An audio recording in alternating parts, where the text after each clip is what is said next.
So I want to talk with us this afternoon about this idea of life groups being our lifeboat. And I wanted to speak to the power of life groups in the context of the local church and our local church. And, you know, this thought is again from that whole Leaderscape 2.0 program, which I've linked to in previous emails. And unfortunately, Mel wouldn't receive them, but you'll receive them from today on. And you can go back and listen to those talks that I've sent through. And this week, it kind of is speaking more pointedly to location leaders and life group leaders, but also team members. And I'll speak to that in a moment. And so kind of what you're getting today, if you aren't a team leader necessarily, but you're on team, you're kind of getting a glimpse behind the curtain of what it is that we really are emphasizing in this season as we start to work through these tools that help to see churches grow in any season. And life groups are actually one of those key things that move the church forward and grow the church in not just our own spiritual life, but grow the church numerically. And one thing that I have learnt over the years, being in business, working for large organisations and working for small ones, working in large churches, being a part of the world of a large church, but also leading a smaller church, is that churches always, and organisations and businesses always grow from the inside out. And to give you some context around what that might look like in the church life, if I was to go out today and compel 300 new guests to turn up, for example, in our Cessnock location this weekend, in our Tuesday night service, for example, we've got to ask the question, would they have a place to serve next week? Would we have room for 300 new team members in 2 weeks' time? Could we handle that? Would they all have a life group to connect with next week?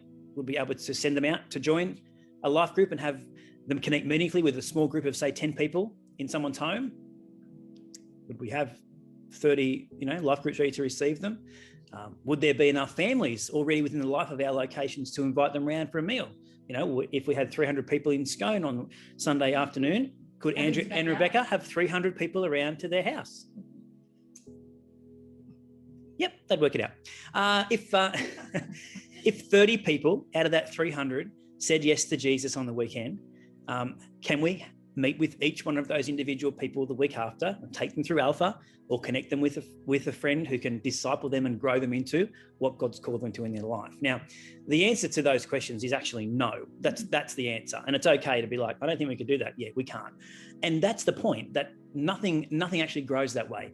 Just gathering a crowd of people doesn't grow anything. It doesn't even grow your business. You can have a crowd of people around the life of your business, but unless they're finding value, unless they're finding a place to be known so that they can belong, unless they're finding a place where they're needed, they know their place to serve and participate and contribute to something, and unless they're feeling led that there's a future for them and they've got clear next steps in front of them, then they're not going to hang around, because it's just another crowd of people, and that's not what church is, right? And most businesses are the same. They want to actually have people that feel like they belong, return customers. This is my coffee shop.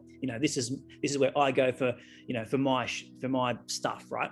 So what we know is there's actually only one thing that actually grows a church, and the one thing that grows a church is a growing church. Now, I know that sounds like a bit of a platitude or a catchphrase, but what that speaks to is, as we raise leaders, we make room for more people to step into the leadership slipstream that's created as we raise more leaders. And we've experienced this in Beyond Church, and we continue to experience it. The same thing happened on the weekend in our Cessnock location when Kim and Natalie served in that high level of leadership, and it makes room for others to step into the gaps that are left when they step up into what's next for them. And in 2013, when Rachel and I started leading Beyond Church, at that stage, the church had 60 people, I guess, on a Sunday morning. On the database, not on a Sunday morning. On the database, it might have had 40 on a Sunday morning, one service in the week. Let's say they had 60 on the database. So we didn't have any life groups. So the very first thing that we did was we started raising leaders to lead life groups. Now, what we also know is that people really do only feel known in that deep way in a group of around about 10 people. Sometimes it can be more if you've got a high capacity leader, sometimes it needs to be less, but on average, research tells us that 10 people is a good number of people for people to feel like they belong, they're known, they're heard. And so we knew that we needed to have 60 people connected to the life of our service, at least 6 life groups. And if we wanted to see our church grow and make room for more people to be a part of our community, we needed to raise more than just 6 life group leaders. So what we did, I think we raised around, I think we'll aim for 12. We're pretty ambitious, and we said, let's go. I remember personally making all the phone calls, all the excellent asks before I even knew what an excellent ask was, to all those people to lead all those new life groups. And we just chose 12 people from within the life of the church who were here. Like we didn't really. That was basically the requirement. If you're here, you're a life group leader. That was it. And that did work, because we did see our attendance grow rapidly over that time. I think it might have only been, I've got 2 years here, but Rachel might be able to correct me, but we doubled the church within that 2-year period, went from 60 to 120 in that service. And all we did, literally all we did, was start life groups. That's seriously, and that was because we went, we had been to something and someone said, this is a way to make sure people feel known. And when they feel known, they want to be with each other, and your church will grow if you have, and so we did it. And guess what? It's actually true that churches grow from the inside out. And when we raise leaders to lead people in smaller groups, it makes room for our churches to grow. In fact, being in Cessnock and in Scone this weekend, I was looking around and I was seeing that the people who were in the room in our Cessnock location were predominantly connected to a life group that is healthy, that's meeting regularly, and the life group leader is connecting with their people. And it's just such a critical thing to feel like you're a part of the life of a church, particularly a growing church, particularly a multi-site church. Life groups become even more critical. And so all I wanted to do this afternoon, and again, this is kind of location leader specific, but I'm going to get to how, team leaders can be thinking about this, and even team members can be thinking about how they could play a part in helping the church grow through 2021. But before we do that, I just want to look at what a healthy life group culture looks like in the life of a local church. And I've just got 5 things here. I'll go through them really quickly. We won't unpack them too much, but a healthy life group culture is led by location leaders and senior leaders who are passionate about life groups. It's so important that we own the imperative of life groups being central to church health. And, Miriam obviously has a real passion for that. She's like, so much so that she's written a whole book about it. She shared us the first preface of that book today. It's got to come from that. And I can see that, Kate definitely is passionate about it, because Miriam's part of the Cessnock location and Kate's passionate about it. Miriam's passionate about it. Miriam's in the life group that Kate attends. And so, I know they've actually got a healthy life group that they're a part of. So unless the location leader is passionate about it, it won't get traction within the life of the church, because it won't be front of mind. Number 2, core messaging from the church supports the small group imperative, the life group imperative. So core messaging is things like, is it in the weekly newsletter? Is it celebrated from the platform? Is it something that we talk about in our MC spots? Is it something that we point to in our next steps invitation? Is it something that we're having just in general conversation in the life of our church when we have tea and coffee after and before the service? How was life group this week? Oh, you should have been in my life group, it was so good. Hey, my life group is doing this next week. Oh, you should have. So that kind of thing, is it part of the core messaging of the life of the church? 3, that there's comprehensive training and culture input of life group leaders. So that's something that we can definitely get better at, is training and empowering our life group leaders to lead well, and to see that what they're bringing is value and like powerful spiritual input and community growth to life groups. And we want to help life group leaders do that better, and also imparting culture. So life groups feel like the life-giving environment that is beyond church. And I can share a story, or Rachel might even want to share it with you. I didn't ask her about this beforehand, but she went to a life group on Thursday night with her life group, and she went to someone else's house. Although I think that normally it's a great place to be anyway in terms of culture, but I don't know if you wanted to share what that felt like with your life group without giving too much away, if you don't want to. Or I just thought it was a great story. Like Rachel said to me that she went to life group, and the person had prepared the home. It was a beautiful, clean home. She had candles lit. She had food out. Fresh baking out of the oven. Fresh baking out of the oven.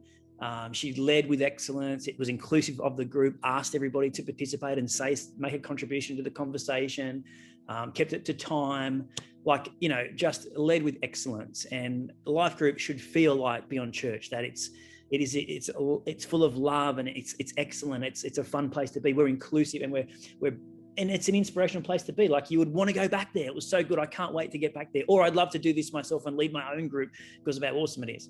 So comprehensive training is important. We can do better at that, and we're going to work towards that. The fourth thing that helps to build a healthy life group culture is that we celebrate good reports from those life groups. And again, I heard a great story from a life group that met just this week, where there was a person who had been attending that life group for years, but isn't a regular church attender here at Beyond Church. Might not necessarily say that they're a Christian. I think if you press them, they might say they are, but certainly it just feels and looks like they're on a very kind of early part of their journey to faith. But this story came back that this person had been participating in the prayer and fasting season of Beyond Church. Is that right, Rach? Is that? Like, twice you've thrown to me and I don't know what story you're asking me to tell. Is this the one about the person who shared something with somebody else? Yeah. Yeah. So in my life group, there's a bunch of women who are on the fringes of faith. And so a couple of the big wins out of our life group from last week, which it's been a challenge, our life group over the last season. Women who mostly work full-time, all mothers of school-age children, lots going on. And so meeting consistently has been a challenge. So one of the big wins was that we got them all on the Bible app, and we're reading a Bible plan together. So it's there's a more frequent connection point between us as a group. And some of these women, it's the first time they've ever set up a profile on the Bible app even. And then one in particular who, again, is on the fringes. I think she's not on the fringes of faith. I think it's a family situation where the rest of the family isn't interested in church, but she listens to the podcast every week and is engaged in the prayer and fasting, but nobody would know because I think she's been a part of the life group for such a long time, even though she's not a regular church service attender in the room face to face. Is that she had, for the very first time ever in her life, felt compelled by the Spirit of God to share an encouraging Bible verse with a work colleague, as that work colleague was kind of sharing something she was worried about and going into a big meeting. And so, she was anxious about it herself, but she took that, she's been preached to because she listened to the podcast about bravery and determination. And so she pushed through and shared a Bible verse. And she said the woman was crying, like she she felt so well supported and loved by the fact that, my friend from my life group took the time and was brave enough to share something that was a first time experience for her. So I came home and I said to her, all the years I've been in this life group with this person, and I'm not even sure exactly where she is with her faith. And we can see, these markers of growth and development because she's consistently in the life group. Mm-hmm. And so that's the reason that story is so important is that it demonstrates the value and the importance of those small groups of people gathering together, and that the good reports also show behind the scenes of the church service and the church locations and all the other stuff that happens. And so that's the big event stuff or the service stuff. It shows that the church is functioning and active within the life of the community. As you go down through those layers of people and connections, the church is having this, this ubiquitous impact within the life of the community where it's found. And that's so important because what it says is that, it just points to the fact that life groups are so critical to the growth of the local church. And those connections, whether they translate to people in the room today or tomorrow or in 5 or 10 years' time, they do establish something of strength within the fabric of the community within where the church is planted. And I just know that over the course of time, that does grow the church, and it grows from the inside out. It's not like we just go and knock on the door of that person and say, come to a service, but we see that life groups, healthy life groups, reaching communities are what grows the church from the inside out. And good reports point to that, and it helps us feel good about the fact that we're investing into something. Like running your life group every week is changing things. Running your life group every fortnight is changing things. It's moving the needle. And it's so important for us to celebrate the good report. So a healthy life group culture is led by location leaders and senior leaders who are passionate about them. Healthy life group culture has core messaging that supports life groups. The church is always talking about it. Thirdly, there's great training around it. Fourthly, we celebrate good reports. And finally, life groups, they are led by leaders, life group leaders who know that they're there to raise new leaders to release into their own life group. Now, that's something that, again, is something that we always have to work on. And it's such a tension because life groups are the place where we get to be doing life in an intimate, close, deep way. And then to be asking that life group to send one of its people to start something new is a big ask, right? But if we can begin the group with a missional focus, that as life groups start, from now on, we're always talking about, hey, we want to start this group with the intent that in time there'd be someone within this group we could raise up to release to do this again with another group somewhere else. It's so important that, again, that growth comes from the inside out. It's no point looking out of our life group for someone else to lead a great life group. If we've got a great life group, our best life group leaders of the next great life groups are in that great life group. And so we've got to be comfortable and okay with being on mission and not being insular and not being exclusive, but being a sending church, which means everything about us is about reaching others and sending people that we're releasing from the groups that we have within the life of the church. And I love Miriam's picture that she's painted there, because it is about growing from the inside out. It's about, as we attract and connect with other people, we're also looking to grow and make a bigger impact on the world around us. And so that's the other thing too, that our life group leaders are identifying, is there someone else in this group that we could be looking to send to lead another group as our location grows and as the ask is made. So life group culture, those 5 things, they're going to be on the front of mind for me, particularly around this Easter season. As we come into and out of Easter, we're really believing, we're actually praying and fasting for people to come to know Jesus and for our church to be growing numerically through this season. So we do need to be increasing the number of life groups that we have to absorb the growth that we're expecting in the life of our churches. So how can we do that? Well, I've got a couple of takeaways. Firstly, for location leaders. Secondly, for our team members, team leaders. The first thing for us is, as location leaders, based on our 2021 growth goals, let's have a look and see how many life groups does that look like with a 1 to 10 ratio. So, in our location, if our growth goal is to grow by 20% on last year, at the end of 2021, what is that number? If it's per service. So let's say, for Scone, let's say it's 50 people. At the end of 2021, we're going to need at least 5 healthy life groups, right? If it's Tuesday night, we want to see, 70 people. We need 7 life groups that are servicing that service. So that's something to think about, do the maths on, and then be thinking about and looking around for who can we begin to invite, who can we begin to inspire, who can we begin to train, and who can we begin to, we can be asking our current life group leaders, are there people within your life group that you can identify as potential new life group leaders? And just simply starting the conversation shifts the culture. Simply starting the conversation, hey, I'm looking to start new life groups. That shifts the culture. Oh, okay. And we all are on the same page. That's part of what we're doing in 2021 and what we're doing, from now until forever. And then for how many groups we have? How many excellent asked me? Oh yeah. Team leaders, team members, the rest of the life of the church, here's our homework. Can you lead a life group? Maybe that's something we could be praying about as team members. Is it something that we could take on for a season, leading a life group? Or can we see someone who we think would be a great life group leader? That could be something we could share with our location leader.